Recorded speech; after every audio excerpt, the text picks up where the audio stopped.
Now that I showed you the kit, there's some pages that we can use to create different effects. So just to give you an idea, don't forget that you can print on fabric. So these are the biggest, and that's the regular size. So this is the one I started with.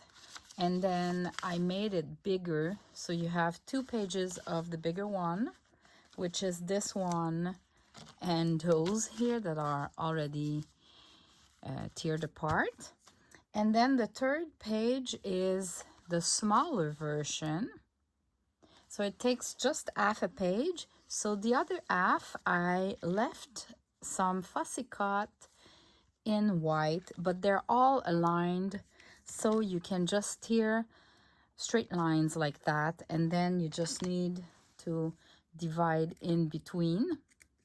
So I think it's interesting to have some that do not have any background.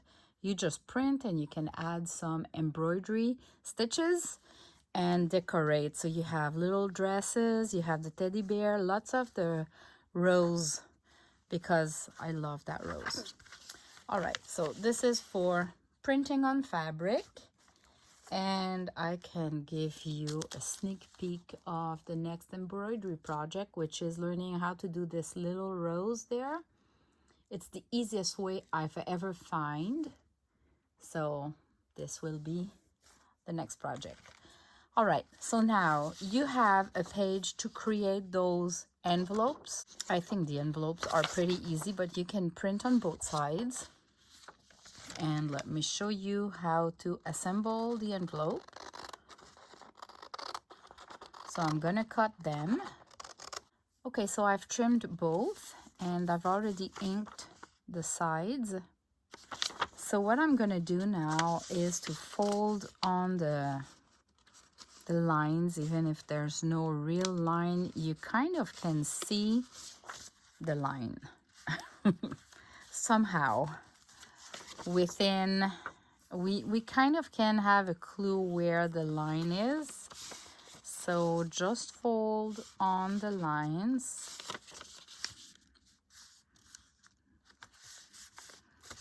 And then we just need to glue quickly, and we have a cute envelope.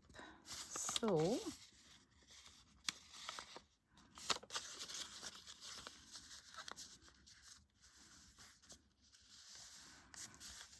just like that, and this will be the flap.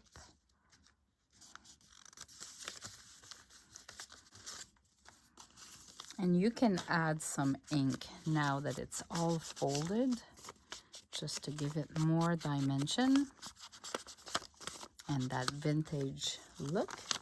And the only thing you need is to add a little bit of glue here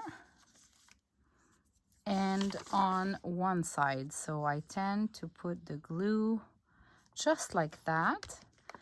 So wherever it falls on the other paper,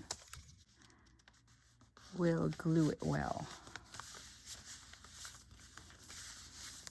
There you go. You have this little envelope. I love the format of those envelopes because they're long, slim envelopes, so they go well inside pockets. All right, the other thing I have is those matchbooks. I know we can take almost any papers and fold them, but I made sure that the designs are the good sides. So you have the front, and then if you look back, you don't have the pattern being upside down. So that's why I've created 3, like a page with those 3. They're not all the same size, and this is so great to fill pockets. And inside you just add scraps of papers, and then we can, like, even there I've put the lace holder, scraps of papers, and I tackled that lace holder there just for fun. and you still have room to do the stapling and to hold the paper. So there's one line that you're gonna see, and it's the fold line here. This is to guide you to know where to fold here so the design is okay on both sides. At this level, for this fold here, it doesn't matter, so I didn't do a line just in case it would bother you, because I don't know if you want to fold it more or less. So let me show you. Okay, so I've cut one, and before folding it, I'm gonna put some ink.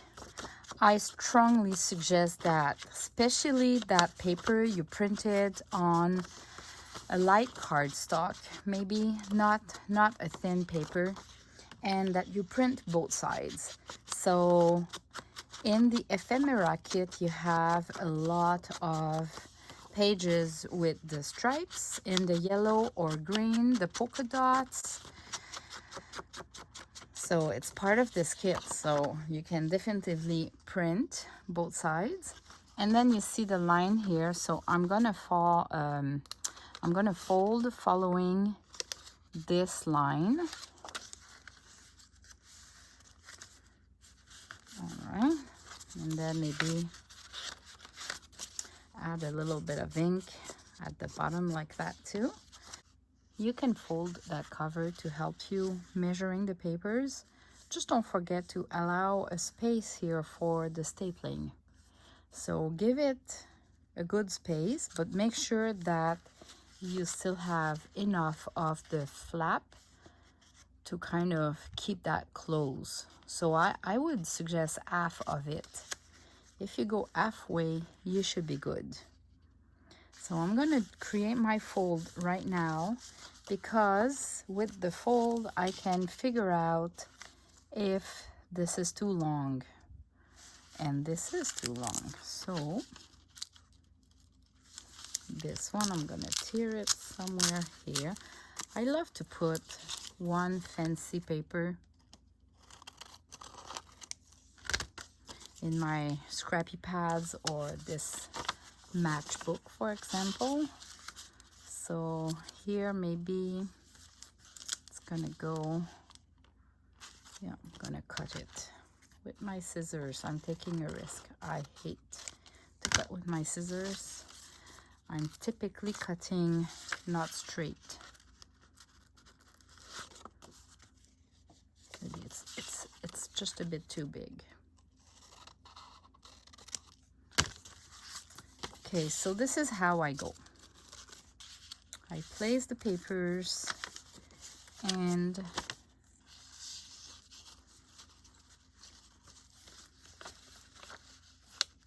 I measure like that. So in this case, I'm gonna fold it like that. And just for this video, I guess you understand what I'm doing right now. I'll just put 3 papers. I'll be super lazy. I'll just make sure that I hold well my papers and that I'm stapling in this half here, because we need that top to go under.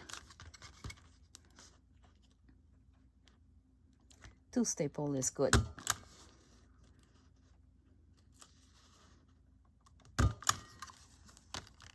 Like that. And now, as you can see, we can fold, and it creates the closure of the matchbook.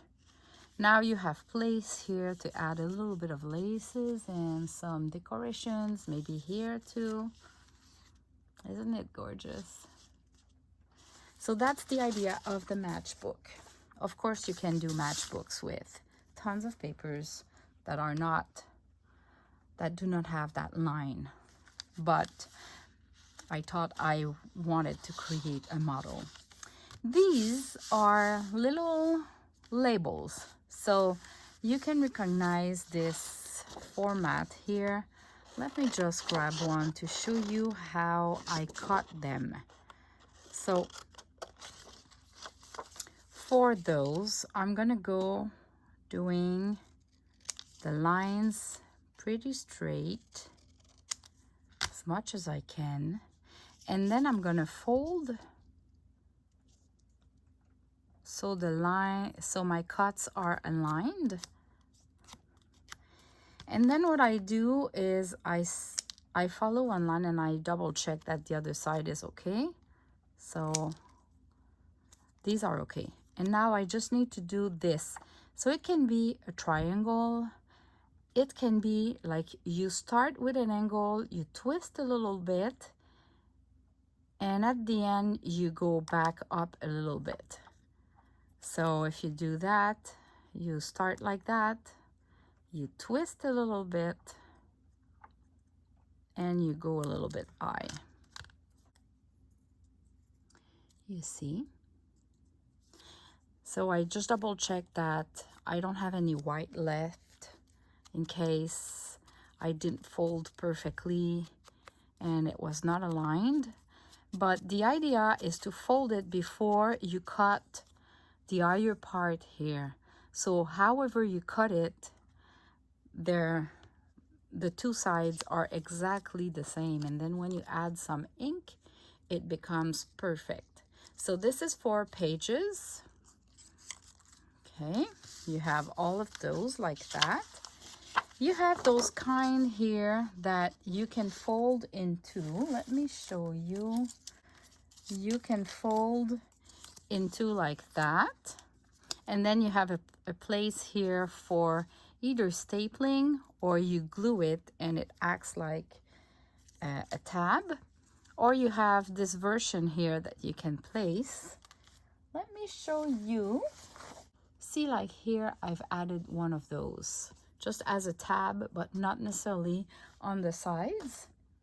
But my main idea was completely different than that, and it was to create some samples of fabric, like in the vintage style, where they would just staple a little piece like that on their samples of fabric. So I had lots of fun to create those, and those labels are so versatile. You can definitively create little samples like I just did, but you can use those for decorating your pages or create tabs, or even just cut the number and you have a number there to glue on any page. So this is this page. And now I have a lace holder page, and they're not exactly the same. I varied the shapes. And those two are I don't know the word in English. In French, it's a mannequin. And I just thought it was really interesting. We can see the frame. We know what it is. And I just thought we can use it as just a card, to add on in a pocket. But you can as well use it as a lace holder because the middle here is thinner. So it's made to hold the lace around. And what I've done is, look at that, I love that. And what I've done is I've created those two kind of labels that you can trim. One is longer, so mostly for those ones, and the smaller for the smaller ones.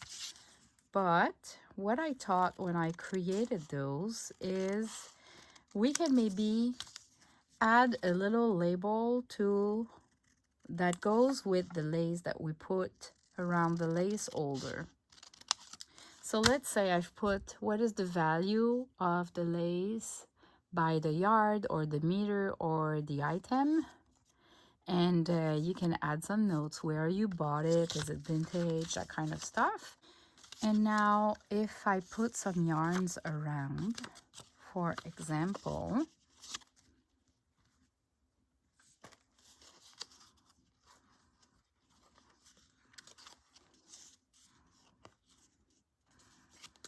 let's say I trim that like this, I can put this card like that behind, in between, and it gives some instructions or the price whatsoever with the yarn or the lace. Do you like that? Thought it was a great idea. So same for those, you can match this smaller one, which is the brand is you just have to check the box for vintage or antique, the price by the yard or the meter, or the item like an applique, and you would just slide it. So that's the idea. So of course those two, you want to print them on a light cardstock and you want to print both sides.